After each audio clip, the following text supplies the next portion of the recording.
Produk tertera gambar Kaabah bukan alas kaki.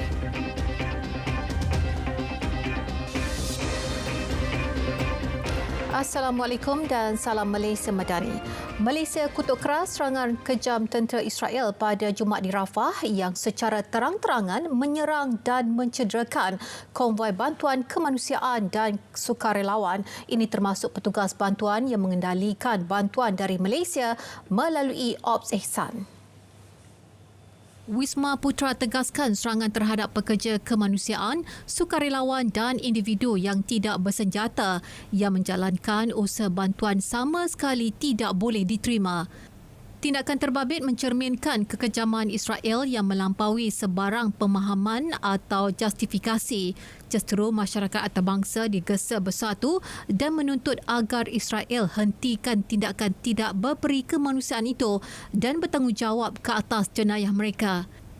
Ini adalah kali kedua operasi Ops Ihsan terganggu dan nyawa sukarelawan terlibat dibahayakan tanpa sebab. Dalam perkembangan lain, Wisma Putra berkata tiada rakyat Malaysia dilaporkan terlibat dalam nahas kereta kabel di Antalya, Turki pada Jumaat. Wisma Putra memaklumkan Kedutaan Besar Malaysia di Ankara dan Konsulat Jeneral Malaysia di Istanbul sedang memantau rapi nahas terbabit. Ia mengakibatkan seorang terkorban, 10 cedera dan lebih 100 orang terperangkap di sepanjang talian kereta kabel itu. Rakyat Malaysia yang memerlukan bantuan konsular boleh menghubungi Kedutaan Besar Malaysia di Ankara. Mereka juga boleh menghubungi Pejabat Konsulat Jeneral Malaysia Istanbul. Produk disangka alas kaki tertera gambar Kaabah yang dirampas Jabatan Agama Islam Negeri Johor Jais di sebuah pasaraya di Batu Pahat Johor pada Selasa lepas merupakan sejadah mini. Pasaraya berkenaan dan syarikat pembekal produk itu dalam kenyataan bersama hari ini menjelaskan kekeliruan timbul berikutan barangan tersebut dilabel secara tidak tepat sebagai alas pintu. Sebaik menerima maklumat, deskripsi produk tersebut telah dibetulkan serta-merta dalam sistem pengurusan barangan sebagai sejadah. Menurut kenyataan itu, syarikat pembekal itu merupakan perusahaan kecil sederhana 100% milik Bumi Putra dan Islam yang membekalkan pakaian muslimah patuh syariah serta produk lain termasuk sejadah, permaidani dan tikar. Kedua-dua pihak akan terus bekerjasama dengan JAINJ dan mana-mana pihak berkuasa yang berkaitan sekiranya terdapat sebarang maklumat lanjut yang diperlukan. Kedua-dua pihak berharap kenyataan tersebut akan menjelaskan sebarang keraguan mengenai isu berkenaan. Selain berharap spekulasi yang boleh menjejaskan keharmonian masyarakat berbilang kaum akan dihentikan. Terdahulu, Esko Johor Muhammad Farid Muhammad Khalid memaklumkan pengurusan pasaraya berkenaan telah dipanggil bagi memberi keterangan. Amaran juga diberi kepada pihak terlibat agar tidak menjual sesuatu produk yang menyentuh sensitiviti masyarakat. Sebelum ini, tular di media sosial berhubung alas kaki tersebut yang dijual di sebuah pasaraya terkenal di Batu Pahat. Seorang pengguna memuat naik gambar alas kaki itu selepas terkejut melihat gambar tertera Kaabah. Seorang ibu bersama bayi perempuan terbunuh selepas kereta yang dinaiki bertembung dengan lori tangki di Jalan Tanjung Balau, Bandar Penawar, Kota Tinggi Johor. Menurut kenyataan Jabatan Bomba dan Penyelamat Negeri, mangsa maut dikenali sebagai Najwa Nur Syahira Kamarul Zaman, 28 tahun dan Fekah Nur Nadira, 3 bulan. Dua beranak itu ditemui tersepit di tempat duduk penumpang hadapan. Sementara suami mangsa dan 2 lagi anak cedera dan menerima rawatan di Hospital Kota Tinggi. Manakala pemandu lori berusia 34 tahun tidak mengalami sebarang kecederaan. Sementara di Raub Pahang, seorang pelajar Universiti Sultan Azlan Shah maut selepas kereta dinaiki terbabas dan terbakar. Kejadian berlaku di Jalan Ulu Gali, Jelu. Menurut Ketua Polis Daerah Raub, Superintenden Muhammad Syahril Abdul Rahman, mangsa Nurul Izzati Yunus, 23 tahun, meninggal dunia di tempat kejadian. Beliau memberitahu terdapat 4 orang termasuk pemandu menaiki kenderaan berkenaan. Kereta dipandu bapa mangsa dalam perjalanan pulang dari Kampung Lecar Raup ke Petaling Jaya selepas meraihkan Aidilfitri. Kereta terbabit dipercayai hilang kawalan sebelum terbabas memasuki ke kanan jalan dan melanggar pokok sebelum terbakar. Mangsa yang merupakan penumpang hadapan terperangkap di dalam kenderaan. Bapanya cuba untuk menarik keluar namun gagal menyebabkan mangsa terbakar bersama kenderaan tersebut. Juga di Pahang, 2 rumah musnah dalam kebakaran dalam kejadian berasingan pagi tadi. Insiden masing-masing di Jerantut dan Temerloh. Pengarah JBPM Pahang, Datuk Dr. Wan Muhammad Zaidi Wan Isa berkata, kejadian pertama melibatkan rumah jenis separuh kekal yang musnah sepenuhnya di Kampung Damak Jerantut pada pukul 6.26 pagi. Kebakaran dikawal sepenuhnya pada pukul 7.05 pagi oleh 15 pegawai dan anggota Balai Bomba dan Penyelamat Jerantut, Kuala Kurau dan pasukan bomba sukarela Damak.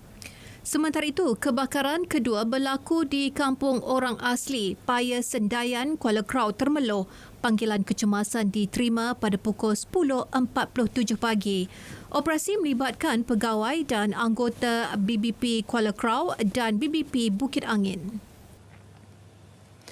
Seorang kanak-kanak lelaki berusia lingkungan 3 tahun ditemukan tertinggal di Masjid Jamik Sultan Ibrahim, Bandar Baru, Kuala Selangor semalam. Kanak-kanak itu diserahkan ke Balai Polis Kuala Selangor yang kemudian membuat hibahan untuk mengesan keluarganya. Menurut Polis Daerah Kuala Selangor, kanak-kanak itu ditemukan kira-kira pukul 8.30 malam dalam keadaan baik namun masih belum pandai bertutur. Selepas beberapa jam hibahan itu dibuat di Facebook, bapa kanak-kanak terbabit menghubungi Balai Polis. Difahamkan keluarga terbabit hanya menyedari kehilangan kanak-kanak itu selepas tiba di Bruas Perak. Susulan itu, pihak polis memaklumkan kes berkenaan selesai dan kanak-kanak terbabit telah selamat diserahkan kepada ibu bapanya. Menteri Komunikasi Fahmi Fadil menafikan dakwaan kononnya berbilion ringgit wang royalti untuk Kelantan dan Terengganu dimasukkan ke dalam akaun PKR. Beliau yang juga Ketua Penerangan PKR berkata akaun parti berkenaan diaudit juruaudit bertauliah dan diterbitkan setiap kali berlangsungnya Kongres PKR. Jelasnya tidak pernah ada jumlah seperti yang dituduh itu masuk ke dalam akaun parti tersebut. Laporan polis dan aduan kepada Suruhanjaya Komunikasi dan Multimedia MCMC telah diarah dibuat segera terhadap individu yang menyebarkan dakwaan terbabit. Dakwaan itu dibuat penama Sabrizan Saleh yang dimuat naik melalui Facebook Jabatan Netizen Negara Official. Dalam perkembangan lain, MCMC menyita kad SIM dan telefon bimbit milik pengendali sebuah portal berita. Peranti tersebut digunakan untuk memuat naik kandungan yang boleh mengakibatkan kekeliruan. Pengendali akaun media sosial berkenaan tampil memberi keterangan di Ibu Pejabat MCMC semalam.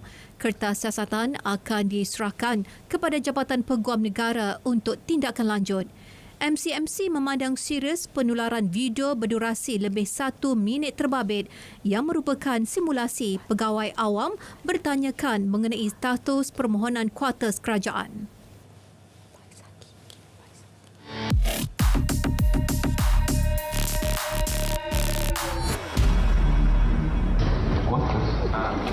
Itu biasa, saya ada mohon selama 5 tahun. Lepas tu saya tak mendapat, sedangkan kawan saya mohon 2 tahun dah dapat. Sekarang saya tahu jawapan dari bincang pagi Pak, bukan terhubung. Saya tak boleh, saya nak jawapan dari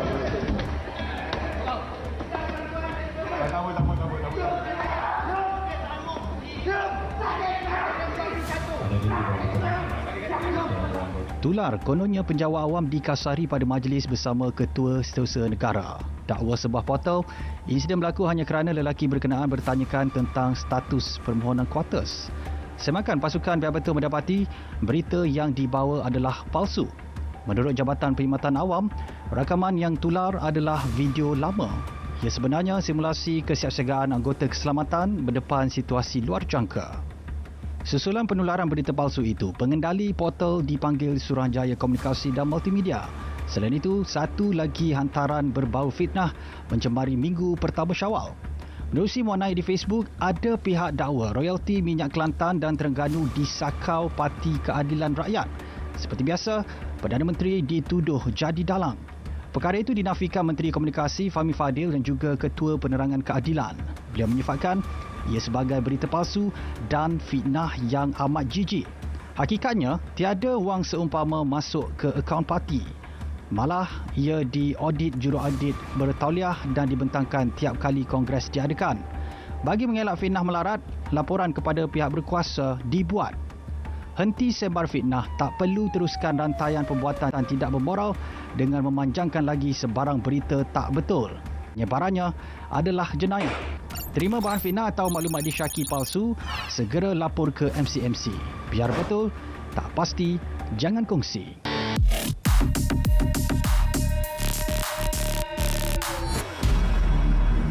Yang di-Pertuan Agong Sultan Ibrahim dan Raja Pemaisuri Raja Zari Sofia menzahirkan ucapan selamat menyambut Hari Vaisakhi dan Tahun Baru Tamil kepada semua masyarakat Sikh dan Tamil.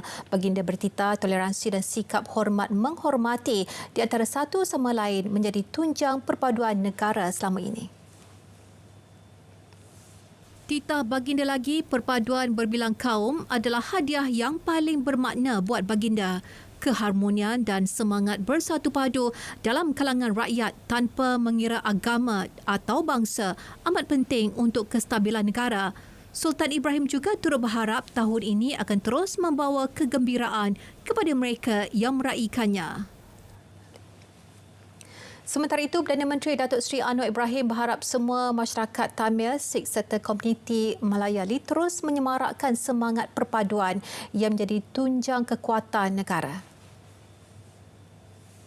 Perdana Menteri mengucapkan selamat menyambut Tahun Baharu Tamil, Hari Vaisakhi dan Vishu kepada semua yang meraihkannya. Datuk Seri Anwar mendoakan semoga tahun ini akan terus membawa sinar keceriaan dan kesejahteraan kepada mereka. Tahun Baru Tamil, hari pertama dalam tahun mengikut kalender Tamil, manakala Vaisakhi menandakan musim menuai berdasarkan kalender masyarakat Sikh dan Punjabi. Sementara Vishu ialah sambutan Tahun Baharu bagi kumpulan etnik Malayali. Dalam pada itu, Perdana Menteri menyeru masyarakat keturunan Siam untuk sama-sama menggerakkan seluruh tenaga dan usaha ke arah memperkukuh perpaduan dan kasih sayang antara rakyat berbilang kaum dan agama di negara ini. Menerusi hantaran di laman Facebooknya sempena sambutan perayaan Songkran, Perdana Menteri menyeru rakyat menyingkirkan fitnah, prejudis dan sentimen yang memecah belah sekaligus merugikan semua pihak. Tegas beliau, kesepaduan yang kukuh adalah senjata paling ampuh untuk merealisasikan perjuangan dan cita-cita murni mengangkat darjat watan ke tingkat tertinggi. Perdana Menteri turut mengucapkan selamat menyambut perayaan Songkran kepada seluruh masyarakat Siam di Malaysia. Songkran atau Festival Air adalah sambutan Tahun Baru Thailand yang disambut selama 3 hari bermula 13 April setiap tahun. Tuntutan peruntukan oleh Wakil Rakyat Pembangkang akan dibincang dalam mesyuarat Majlis Pimpinan Tertinggi Sekretariat Kerajaan Madani 17 April ini. Timbalan Perdana Menteri Datuk Seri Fadilah Yusof berkata ia hasil pertemuannya bersama Ketua Pembangkang Datuk Seri Hamzah Zainuddin di Parlimen pada 19 Mac lalu. Pertemuan turut disertai Ketua Whip Pembangkang Datuk Seri Taqiyuddin Hassan dan Ahli Parlimen Beluran Datuk Seri Dr. Ronald Kiandi. Kami akan berbincang di kerajaan peringkat Majlis Perpaduan Kerajaan Madani itu. Ya, akan ada mesyuarat dan saya akan bentangkan dan di situ kita akan kemukakanlah. Amanah Ikhtiar Malaysia umum dana khas RM50 juta untuk sahabat usahawan wanita berbangsa India dan ini menjadikan jumlah keseluruhan peruntukan untuk sahabat usahawan India sebanyak RM71.4 juta. Dana baru itu dijangka akan memberi manfaat kepada 10,200 ahli baru dan juga sedia ada.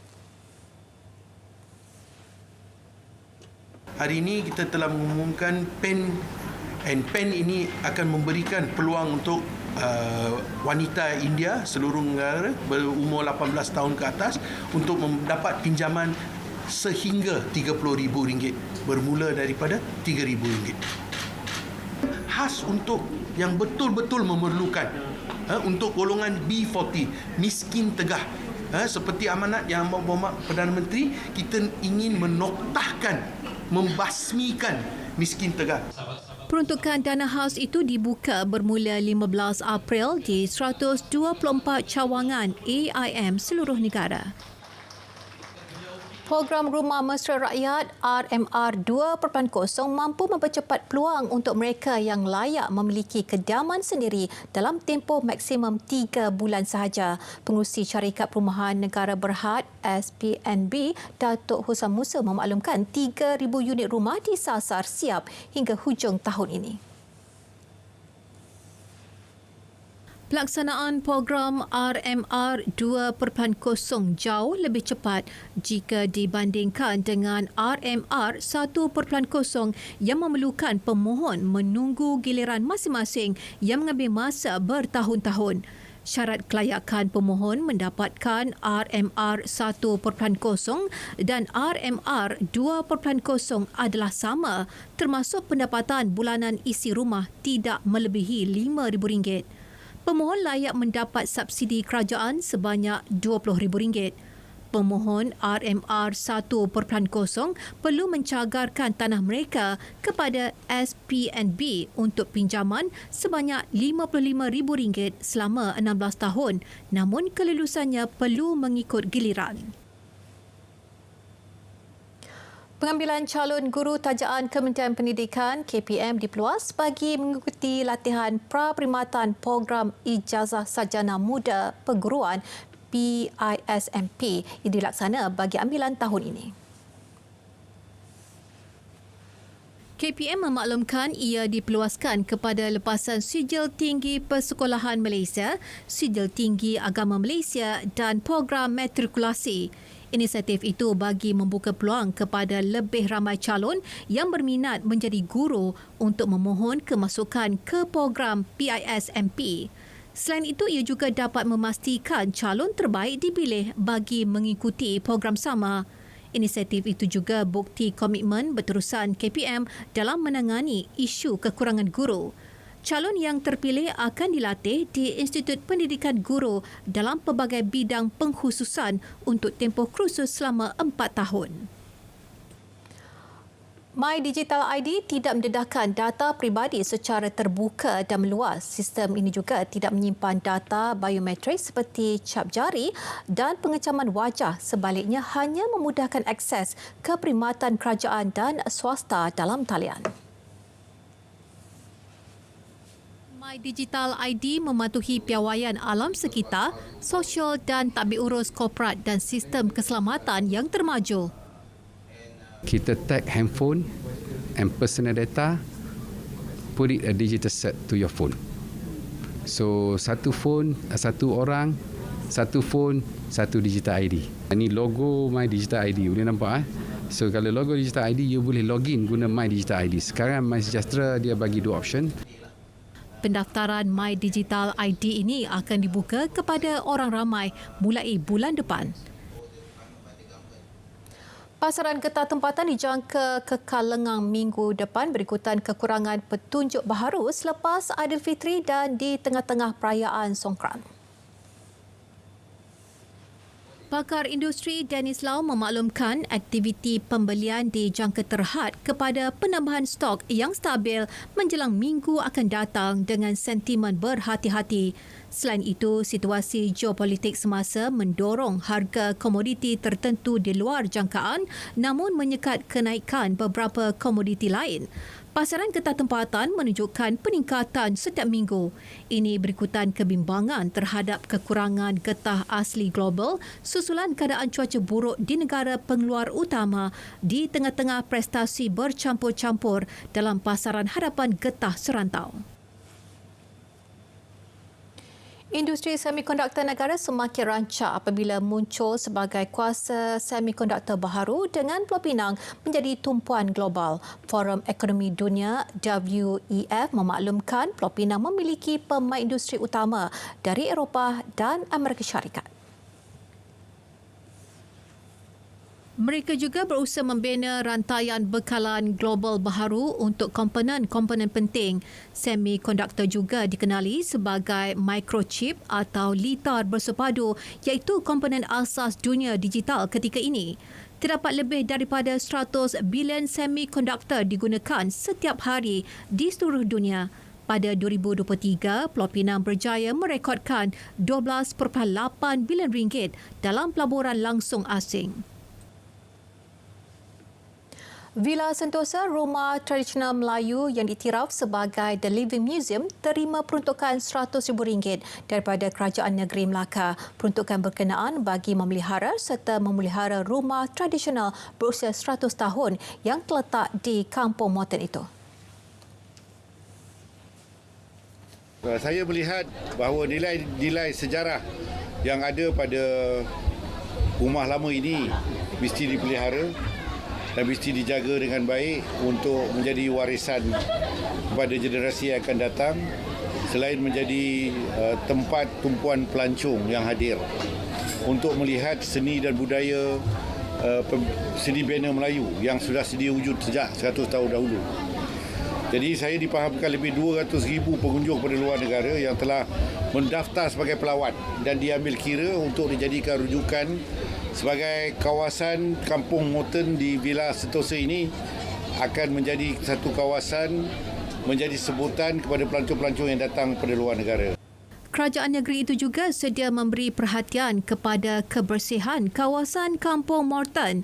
Beliau berkata demikian pada sambutan 100 tahun Villa Sentosa Kampung Moten yang turut dihadiri Yang di-Pertuan Negeri Tun Dr. Muhammad Ali Muhammad Rustam. Kesediaan pelbagai pihak berkongsi rezeki menceriakan sambutan Aidilfitri anak-anak yatim. Wartawan Faraz Hairin Abdul Jalil berkunjung ke rumah anak-anak yatim dan Asnaf Baitul Narwadah meninjau persiapan mereka menyambut Hari Raya. Allahu Akbar, Allahu Akbar, Allahu Akbar. Yang dinamakan Baitul Narwadah lah, Rumah Narwadah. Okay, anak-anak kat sini ada dalam 37 orang dan majoritinya lah yatim piatu. Lingkungan umurnya daripada 4 tahun hinggalah ke 18 tahun. Baitul Narwadah ditubuhkan pada 2010 di bawah seliaan Hafifah Ismail sepenuh masa. Terletak di Setiawangsa, Kuala Lumpur, rumah 2 tingkat dengan 7 bilik ini beroperasi menerusi sumbangan pelbagai pihak. Meraihkan Aidilfitri bersama anak-anak yatim Narwadah bukan lagi asing buat Hafifah. Saya akan jaga macam mana saya jaga anak kandung saya sendirilah, dari segi baju raya ke, kasut raya ke. Biasanya saya akan siapkan baju raya diorang sebelum Ramadan. Biasanya lagi 3 bulan nak Ramadan tu baju raya dah siap saya tempah. Saya akan beli kain tempah sebab nak pakai sedondon. Sambutan Aidilfitri bagi anak-anak Narwadah tiada bezanya dengan kanak-kanak lain. Kehadiran pelbagai individu yang sentiasa berkongsi rezeki meraihkan bersama-sama, mengukir senyuman dan keceriaan kepada anak-anak ini. Biasanya kami akan masak sama-sama lah. Tak banyak menu pun, tapi dengan kuantiti yang cukup-cukup je untuk nak ni. Sebab nanti kita akan berjalan ni, pergi jalan dari sini nak makan lagi. Jadi tak akan masak banyak lah. Setakat ni semua dah lengkap, dari sikit-sikit je lah lagi. Macam songkok, benda-benda yang kecil-kecil je lah yang belum settle lagi. Bunga api pun ada, macam biasa lah, macam biasa macam budak-budak lain. Baju raya pun kita ambil lengkap, beli baju baru, semua baju baru daripada dulu pun. Ada tak? Hari raya ni saya seronok kerana saya dapat bermain dengan adik-beradik, main mercun, makan banyak dan Mama ikramkan. Abah dan belikan baju Melayu. Seronok macam aja dapat main mercun dengan kawan-kawan, makan makanan yang sedap. Meskipun Aidilfitri diraih tanpa kedua ibu bapa di sisi, namun dengan kehadiran pihak-pihak yang prihatin dengan nasib anak-anak di Nur Raudah, Aidilfitri tetap diraih dan dinikmati. Sesungguhnya Aidilfitri adalah hari yang penuh dengan kemaafan. Namun, ia juga tentang berkongsi rezeki dengan mereka yang masih memerlukan. Salam Aidilfitri, Faraz Hairin Abdul Jalil, RTM.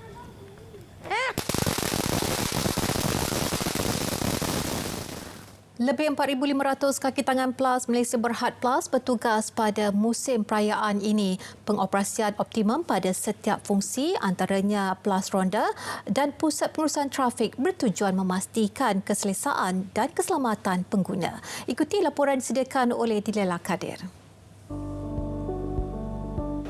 Baik bagi memastikan kelancaran trafik, PLAS bekerjasama dengan pelbagai agensi bagi menguruskan pertambahan trafik sempena musim perayaan. Baiklah, kali ini antara fokus yang diberi tumpuan termasuk keselesaan pengguna, komunikasi dan pengurusan pelanggan, pengurusan trafik dan insiden dan juga pengagihan trafik. Turut ditekankan aspek keselesaan melibatkan fasiliti di kawasan rehat dan rawat RNR termasuk tandas dan surau boleh diakses pengguna setiap masa. Seperti yang disarankan oleh pihak Kementerian Kerja Raya, kita akan menghentikan semua kerja-kerja di laluan utama yang melibatkan tiada penutupan lorong kecuali kalau ada kerja-kerja kecemasan atau emergensi. Pasukan tindakan kecemasan ERT dan kren tunda juga bersedia untuk diaktifkan membantu pengguna sekiranya berlaku insiden kecemasan. Biasanya the first kalau perjalanan yang kita tahulah balik kampung kan akan mengambil masa kan. So first kita kena servis kereta lah. Pastikan keadaan kita berada dalam keadaan baik. Lepas tu tidur yang cukup. Orang penumpang kena main peranan. Jangan tidur je kan. Jangan tidur. Lepas tu jangan buat hal sendiri, main telefon kan. Lepas tu tak hiraukan pemandu. Pemandu ni kalau ada orang sebelah dia yang ambil berat lah kan. Kalau dia dah penat tu ajak dia bersembang. Pengguna juga boleh mengakses maklumat trafik secara digital termasuk di aplikasi PLAS App, chatbox Puteri selain papan elektronik di Lebuh Raya. Dilela Kadir, RTM. Simptom-simptom microsleep. Tersengguk-sengguk, mata terkebil-kebil, kelopak mata semakin tertutup atau kuyu. Lupa kejadian di waktu-waktu terakhir.